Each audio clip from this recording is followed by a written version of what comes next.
Good morning friends, welcome to Short Hand Helpline. Good morning stenography series में आप सभी का स्वागत है।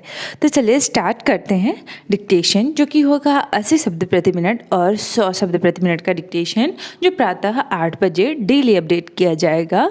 और अगर आप मेंबर हैं तो आप इसे ट्रांसलेट कर सकते हैं संपादकीय सेक्शन में जाकर। वहाँ पे आप 10 मिनट के भी डिक्टेशन ट्रांसलेट कर सकते हैं और 5 मिनट की, बट यहाँ पे आपको ओनली 5 मिनट का ही दिया जाएगा। 5 मिनट का एक एडिटोरियल एंड 5 मिनट का या 6 मिनट का दूसरा एडिटोरियल, यानी जनसत्ता एंड दैनिक जागरण दोनों इसमें दिया गया है।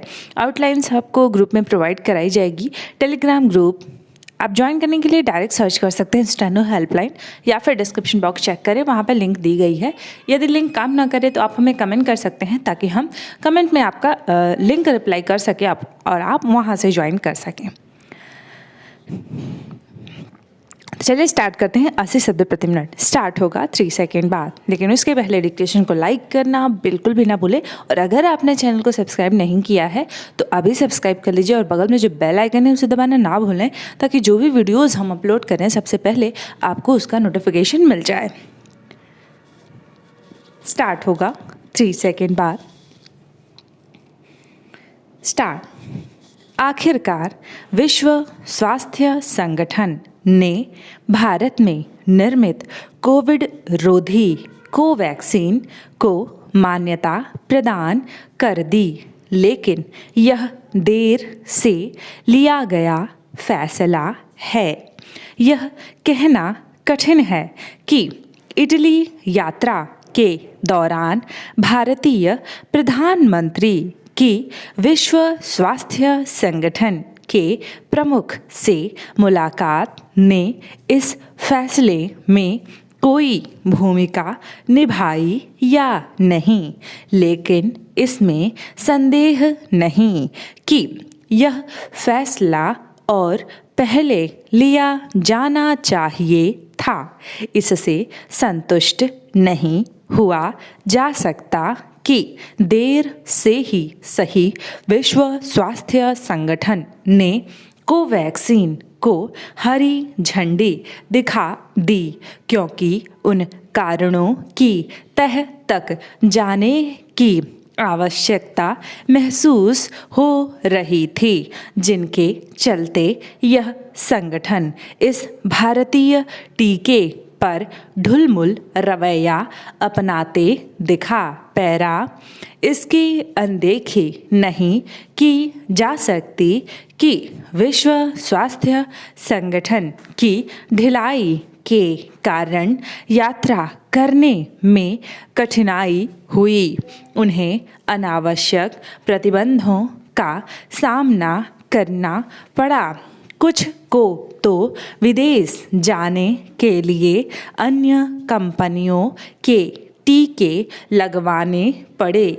तथ्य यह भी है कि इस संगठन ने चीन में बने टीकों को तुरंत फुरत मान्यता दे दी, और वह भी तब जब उनकी गुणवत्ता और प्रभाव को लेकर सवाल उठ रहे थे।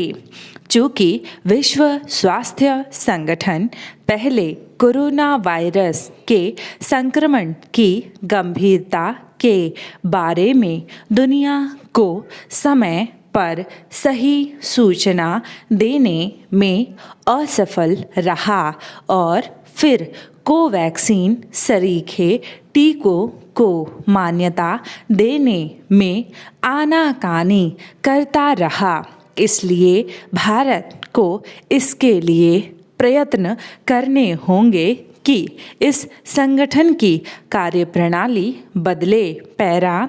विश्व स्वास्थ्य संगठन ने कोरोना वायरस की उत्पत्ति का पता लगाने में हीला हवाली करने के बाद जिस तरह अपनी संदिग्ध कार्यशैली से चीन के इशारे पर काम करने का संकेत दिया, उसके चलते यह सुनिश्चित किया ही जाना चाहिए कि उसकी जवाबदेही बढ़े और वह और अधिक पारदर्शी बने। निसंदेह विश्व स्वास्थ्य संगठन की ओर से कोवैक्सीन को मान्यता मिल जाने से इस टीके का निर्माण करने वाली कंपनी भारत बायोटेक की प्रतिष्ठा तो बढ़ेगी ही, दुनिया को यह संदेश भी जाएगा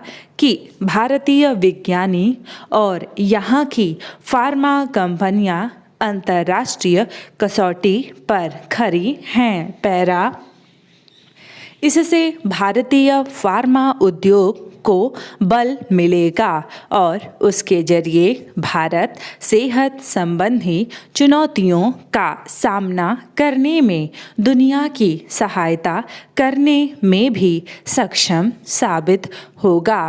पूरी तौर पर स्वदेशी तकनीक से बनी कोवैक्सीन की कामयाबी यह संदेश भी दे रही है कि भारत टीकों के मामले में आत्मनिर्भर के अपने संकल्प को पूरा करने की दिशा में आगे बढ़ रहा है। उम्मीद की जाती है कि अब न केवल कोवैक्सीन का उत्पादन और अधिक बढ़ेगा बल्कि उसके निर्यात में भी तेजी आएगी।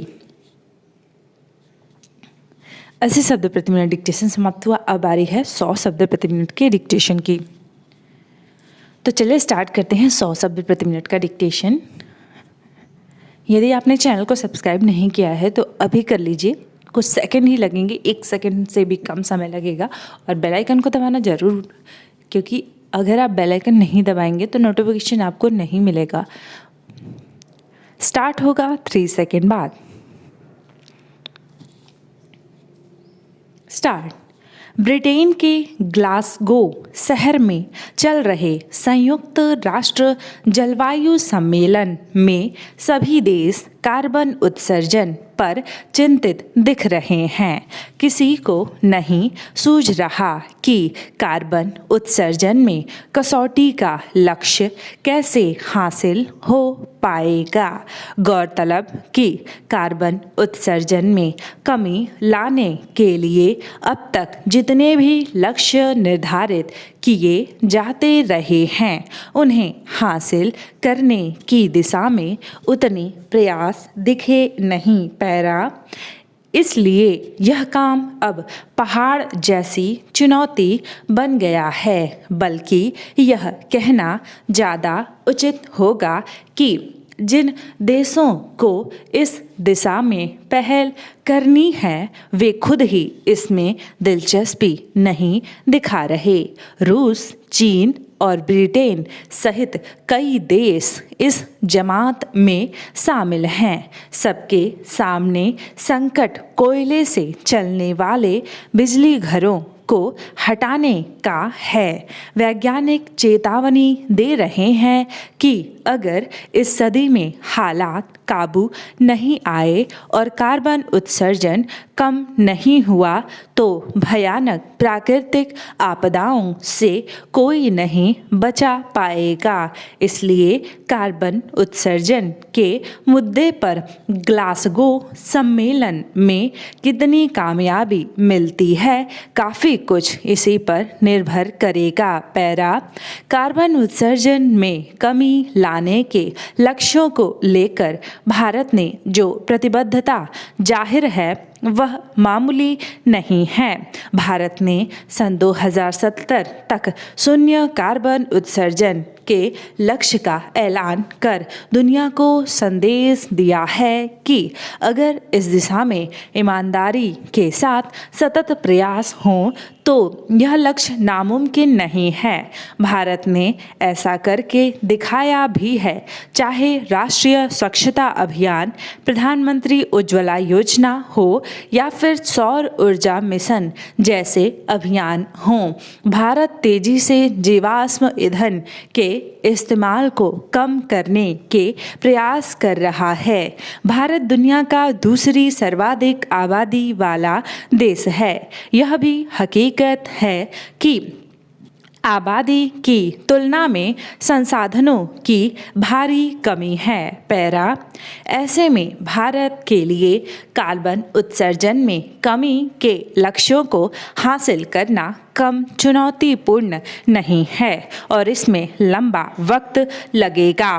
पेट्रोल और डीजल के वाहनों से भारी प्रदूषण होता है। इसके लिए बिजली से चलने वाले वाहनों को सड़क पर उतारने की मुहिम तेजी से चलानी होगी। शून्य कार्बन उत्सर्जन के लिए भारत ने चरणबद्ध तरीके से काम करने की रूपरेखा पेश की है। पहला लक्ष्य तो यही है कि इस दशक के अंत यानी 2030 तक हम अपनी कुल ऊर्जा जरूरत का आधा हिस्सा स्वच्छ ऊर्जा से पूरा करेंगे और कार्बन उत्सर्जन में 1 अरब टन तक की कमी लाएंगे। पैरा भारत के सामने बड़ा संकट कोयले से चलने वाले बिजली घर हैं। इससे निजात पाए बिना शून्य कार्बन कटौती का लक्ष्य हासिल कर पाना संभव नहीं है। यह तभी हो पाएगा जब कोयले से बनने वाली बिजली का विकल्प सामने हो। अभी हमारे परमाणु बिजली घरों में जितनी बिजली बन रही है वह कुल ऊर्जा जरूरत का बहुत छोटा हिस्सा है। 3% से भी कम परमाणु बिजली घरों के लिए यूरेनियम की जरूरत पड़ती है।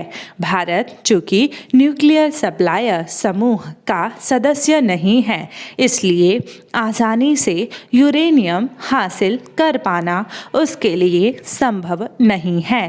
पैरा भारत को NSG का सदस्य बनाने का चीन विरोध करता रहा है।